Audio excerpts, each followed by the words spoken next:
Hi అండి. అందరికీ నమస్కారం. Welcome to my channel. ఈ వీడియోలో ఏపీ ఉద్యోగులకు మరియు పెన్షనర్లకు 12వ పీఆర్సీలో అమలు చేసే కొత్త పే స్కేల్స్ టేబుల్ అయితే విడుదల.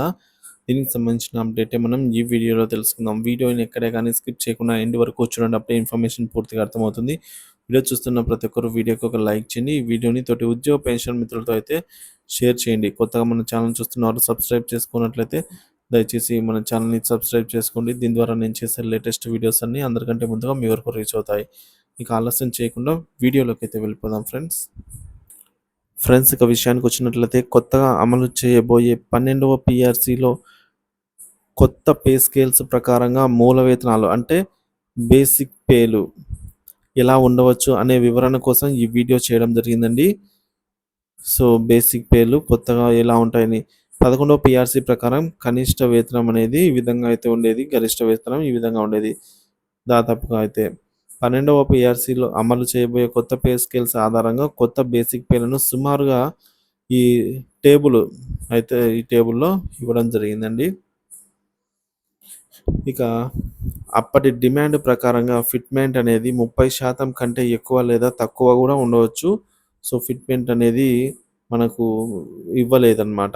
సో కానీ ఫిట్మెంట్ అనేది 30%గా యావరేజ్గా అనుకున్నట్లయితే ఇక పీఆర్సీ పే స్కేల్స్లో మార్పులు జరిగినా లేదంటే టేబుల్లో కొద్దిపాటి మార్పులు అయితే ఉండవచ్చు. అదైతే గమనించాలి. 11వ పీఆర్సీలో ఓల్డ్ బేసిక్ పే అలాగే డిఏ ప్లస్ ఫిట్మెంట్ కలిపితే మనకు న్యూ బేసిక్ పే అనేది రావడం జరుగుతుంది. ఉదాహరణకు ఒక బేసిక్ మూల వేతనం అనగా బేసిక్ పే అనేది 51,600 ఉన్నట్లయితే ఈ విధంగా మనకు 33.67% డిఏ 30% ఫిట్మెంట్ ఇంత అవుతుంది.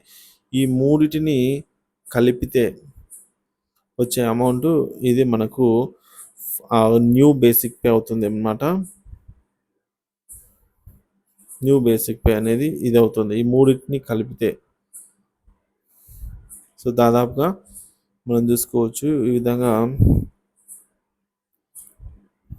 పెరుగుతుంది. 12వ పీఆర్సీలో అదనంగా బేసిక్ అనేది 51,000 ఉన్నట్లయితే అదనంగా 16,000 పెరుగుతుంది.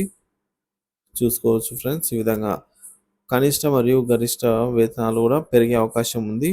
ఇప్పుడు మనము టేబుల్ని అయితే చెక్ చేద్దాం.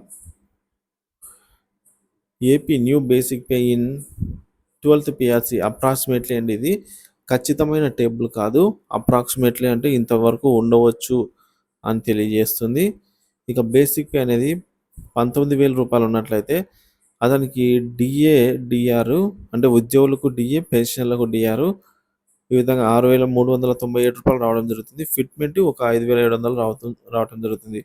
సో 19,000గా ఉన్న అతని బేసిక్ పే ఇప్పుడు new basic pay approximately basic pay plus DA plus fitment ఈ మూడింటిని కలపాలి. ప్లస్ కలిపితే వచ్చిన దాన్ని మనం ఇక్కడ అనుకుంటాం అన్నమాట.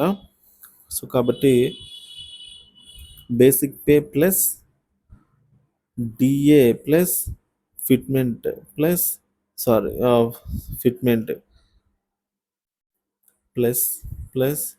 ఈజ్ ఈక్వల్స్ టు ఈ అమౌంట్ రావడం జరుగుతుంది అన్నమాట.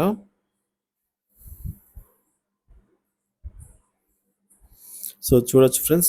అదేవిధంగా మనకు టేబుల్లో మిగతా వారికి ఇదే సూత్రం ఇదే ఫార్ములా ప్రకారంగా అయితే 12th PRC basic pay scales ఈ విధంగా అప్రాక్సిమేట్లీ ఉండవచ్చు.